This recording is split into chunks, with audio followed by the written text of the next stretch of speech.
నమస్తే. Welcome to VSB Telugu audio library. కథ శీర్షిక చిన్న కోరిక. రచన పిఎస్ నారాయణ గారు. ఇక కథలోకి వెళితే, అంకుల్, మీకు అభ్యంతరం లేకపోతే నేను మీ అమ్మాయితో ఒక్క 10 నిమిషాలు ఏకాంతంగా మాట్లాడతాను, రాజేంద్ర అన్నాడు. సచ్చిదానందమూర్తి నవ్వుతూ, అభ్యంతరం దేనికి, వెల్కమ్ అంటూ సోఫాలో నుంచి లేచాడు. వాళ్ళు అరగంట అయింది వచ్చి. కులాసాగా కబుర్లు చెప్పుకున్నారు. టిఫిన్లు తిని కూల్ డ్రింక్స్ తాగారు.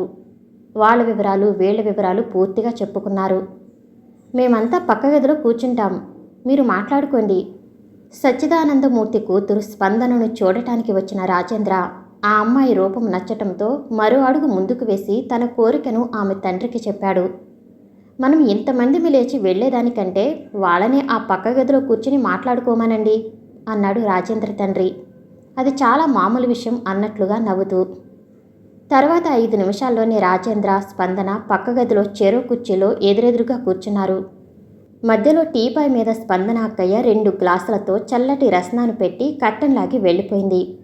స్పందనకు ఇబ్బందిగా ఉన్నది అతడి ఎదురున అలా ఒంటరిగా కూర్చోవటం. ఏముంటుంది అంత ఏకాంతంగా మాట్లాడేటందుకు అన్నట్లు ముఖం కాస్త చిట్లించి కూర్చున్నది.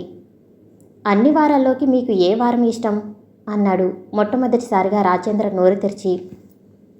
ఏమిటి పిచ్చి ప్రశ్న అన్నట్లుగా తలెత్తి చూసింది అతడి వంక ఒక్క క్షణం.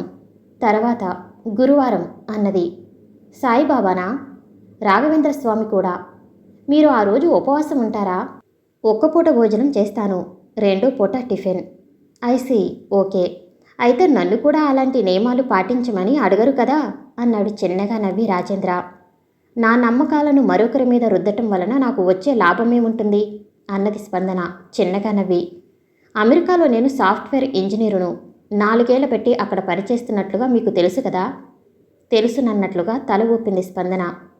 మీరు పోస్ట్ గ్రాడ్యుయేట్, మీకు తగిన ఉద్యోగం అక్కడ దొరికితే చేయటానికి అభ్యంతరం ఏమైనా ఉన్నదా? అవసరమా?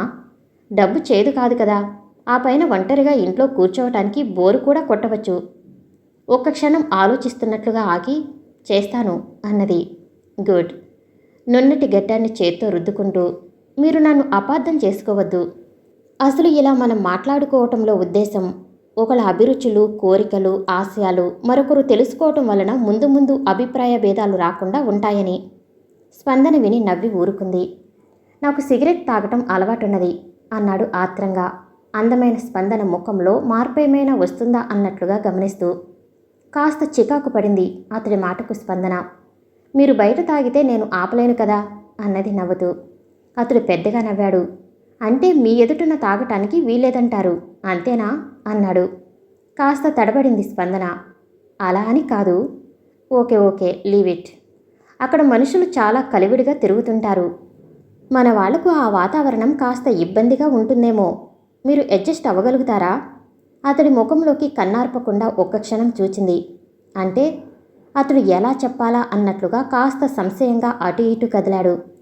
వీకెండ్లో పిక్నిక్కు వెళ్ళామనుకోండి ఫ్రెండ్స్తో, అక్కడ మగ ఆడ తేడా లేకుండా భుజాలు భుజాలు రాసుకుంటూ మాట్లాడుకోవటాలు, చేతులు చేతులు కలుపుకోవటాలు, డ్యాన్స్ చేయటాలు, జస్ట్ సరదాగా ఫన్నీగా ఉంటుంది అన్నాడు కళ్ళు చికిలించి ఆమె పెద్ద పెద్ద కళ్ళనే చూస్తూ నవ్వుతూ. ఇబ్బందిగా ఉండదా ఈ వాతావరణంలో పెరిగిన మనకు? పుట్టినప్పుడు గుడ్డలు లేకుండా పుట్టాం. ఆ తర్వాత చిన్న లాగులు, చొక్కాలు, గౌన్లు, పరికిణాలు, ఓణీలు, చీరలు, పంజాబీ డ్రెస్సులు, చుడీదార్లు. రోజు రోజుకు మారిపోతున్నాం. అక్కడి వాతావరణం అది. ఇక్కడి నుండి వెళ్ళిన అందరూ అలాగే ఉంటారా? జీవితాన్ని అనుభవించాలి అంటే అలాగే ఉంటారు. స్పందన నవ్వింది. అనుభవించటం అంటే ఎంజాయ్ చేయటం. అతడు ఒక్క క్షణం కూడా ఆలస్యం చేయలేదు. ఆమె క్షణం తల వంచుకున్నది, ముఖమంతా ఎర్రగా కందినట్లవగా. సపోజ్ మన వివాహం అయిన తర్వాత మీతో అమెరికా వచ్చాననుకోండి, నేను అలా చేయటం మీకు ఇష్టమేనా అన్నది. నాకు జీవితాన్ని ఎంజాయ్ చేయటం అంటే బహు ఇష్టం. అతడి ఆనందాన్ని కళ్ళార్పకుండా చూస్తూ ఉండిపోయింది కొద్ది క్షణాలు స్పందన. అక్కడ పరిచయమైన వాళ్ళంతా బాబ్ చేయించుకుని మిడ్డీస్ వేసుకుంటే నేను మాత్రం చీర కట్టుకుని వాళ్ళ మధ్య జంతువులా ఎలా ఉంటానో చెప్పండి అన్నది పెద్దగా నవ్వుతూ. అరే ఫైన్. నేను అప్పుడప్పుడు నసుగుతున్నట్లుగా ఆగాడు. చెప్పండి, మొహమాటం దేనికి అన్నది ఓరగా అతడి ముఖంలోకి చూస్తూ. ఫ్రెండ్స్తో కలిసి డ్రింక్ చేస్తాను. వాళ్ళ పార్ట్నర్స్ కూడా కొందరు డ్రింక్ చేస్తుంటారు. ఆ వాతావరణానికి అది బాగుంటుంది. కొన్ని గంటలు మేము అన్నీ మర్చిపోయి ఆనందిస్తుంటాం. స్పందన మాట్లాడలేదు కొద్దిసేపు. ఆ పైన నిర్ణయానికి వచ్చిన దానిలా తలెత్తి, నేను మీకు అభ్యంతరం చెప్పను అన్నది. అతడు ఉత్సాహంగా ముందుకు వంగాడు. అదే నేను అనేది. నేను మిమ్మల్ని మాతో కలవమని ఒత్తిడి చేయను. మీ అంతట మీరు ముందుకు రాకపోతే. Thank you very much. అతడు రస్నా గ్లాసు అందుకుని 2 చేతుల మధ్య పెట్టుకుని అటూ ఇటూ తిప్పుతూ, మీ ఇష్టాలు కోరికలు నేను తెలుసుకోవచ్చా అడిగాడు. స్పందన నవ్వింది. ఆడదానికి ఇష్టాలు కోరికలు అంటూ ఏముంటాయండి? కళ్ళు మూసుకుని భర్త అడుగుజాడల్లో నడవటమే. కోపంతో అంటున్నారా ఆ మాట? కాస్త అనుమానంగా ఆమె ముఖంలోకి చూస్తూ అన్నాడు రాజేంద్ర. చచ్చా, మీరు అంత ఫ్రాంక్గా మాట్లాడుతున్నప్పుడు కోపం దేనికి? ఒక విధంగా నేను మిమ్మల్ని ప్రశంసిస్తున్నాను. ఈ గడ్డ మీద సుమతి కుష్ఠరోగి కీసుకుడిని బుట్టలో పెట్టుకు మోస్తూ అతడి కోరికలన్నీ తీర్చింది. ఆ రక్తం భారత స్త్రీలో ఉన్నదనే విషయం మీకు తెలియదా అన్నది చాలా తేలిగ్గా నవ్వుతూ. అఫ్ కోర్స్ అన్నాడు ఆనందంగా గోడలెగరేస్తూ. మీరు నన్ను చాలా ఎన్లైట్ చేశారు. ఇక వెళదామా అన్నది లేవబోతూ. ఒక్క నిమిషం ఆగాడు. చిన్న విషయం, తర్వాత అపార్థాలు రాకుండా ఉండాలని నా ఉద్దేశం. అది చెప్పేసి ఇక్కడే ఈ వివాహానికి నా అంగీకారం తెలియబరిచేస్తాను. మిగతా విషయాలు పెద్దవాళ్ళు మాట్లాడుకుంటారు. గుడ్. నాంచుడు నాకు ఇష్టం లేదు. నేను నచ్చానా లేదా అని లేనిపోని టెన్షన్ నాకు మాత్రం దేనికి? ప్లీజ్ అడగదలుచుకున్నదేదో అడిగేసేయండి. మా కంపెనీ రిసెప్షనిస్ట్ విజ్జి ఉన్నది. ఆ దేశస్తురాలే. Very smart. నేనంటే పడిచేస్తుంది. అప్పుడప్పుడు పార్టీలు చేసుకుంటుంటాం. అదేం శాశ్వత బంధం కాదు. జస్ట్ ఫర్ చేంజ్ కలిసి తిరుగుతుంటాం. అక్కడ ఎవరూ పట్టించుకోరు కూడా. ఇప్పుడు ఎందుకు చెబుతున్నానంటే, తర్వాత అక్కడ ఎవరైనా ఈ విషయం మీ ముందు ఎత్తినప్పుడు అనవసరంగా అపోహలు లేకుండా. ఓకే, దట్స్ ఆల్ అన్నాడు హాయిగా నవ్వేస్తూ. ఆమె ఒక్కసారి రిలీఫ్గా తేలిగ్గా నవ్వింది. ఓస్ ఇంతేనా అన్నట్లుగా. స్పందన లేస్తూ, నేను ఇందాకే చెప్పాను కదా, మీ ఫ్రాంక్నెస్ నాకు బాగా నచ్చింది. దట్స్ గుడ్ అన్నది తన పెద్ద కళ్ళను మూసి తెరుస్తూ. Thank you. మరి ఇక వెళదామా?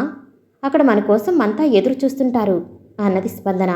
ష్యూర్, కానీ మీరు మీ సైడ్ నుండి నన్నేం అడగనే లేదు. ఆమె అతడినే చూస్తూ ఉండిపోయింది కొద్ది క్షణాలు. ఆడవాళ్ళకు ఏముంటాయండి పెద్ద కోరికలు? అందున మీలాంటి విశాల హృదయాల ముందు అవి ఏ పాటి? అడ్జస్ట్ అయిపోవటమే. రాజేంద్ర హుషారుగా లేచాడు. అలా కాదు, నేను ఎంత ఫ్రాంక్గా చెప్పానో నా భావాలు. మీరు అంత ఫ్రాంక్గా మాట్లాడితే నేను చాలా ఆనందిస్తాను అన్నాడు ఆమెకు దగ్గరగా ముందుకు ఓ అడుగు వేసి. చాలా చిన్న కోరికండి నాది. చిన్నదైనా పెద్దదైనా చెబితే నాకు సంతోషమే కదా అన్నాడు. అంత చిన్న కోరికను తను మాత్రం ఎందుకు కాదంటాడు అన్నట్లుగా. నాకు చిన్నపిల్లలంటే ఇష్టమండి అన్నది. చెప్పక తప్పదా అన్నట్లుగా ఒక్కసారి అతడి ముఖంలోకి చూచి. నాకును. అందున బంగారపు రంగులో ఉన్న పిల్లలంటే ఎవరి చంకన ఉన్నా సరే తీసుకుని ఎత్తుకుంటాను. ఏ గుడ్ టేస్ట్ మెచ్చుకుంటున్నట్లుగా ఆమెనే చూస్తూ అన్నాడు రాజేంద్ర. అలాంటి పిల్లలు నాకు కావాలని కోరిక. ఆ కోరిక తీర్చుకోవటానికి నా ప్రయత్నాలు నేను చేసుకుంటే మీకు అభ్యంతరం ఉండదనుకుంటాను అన్నది.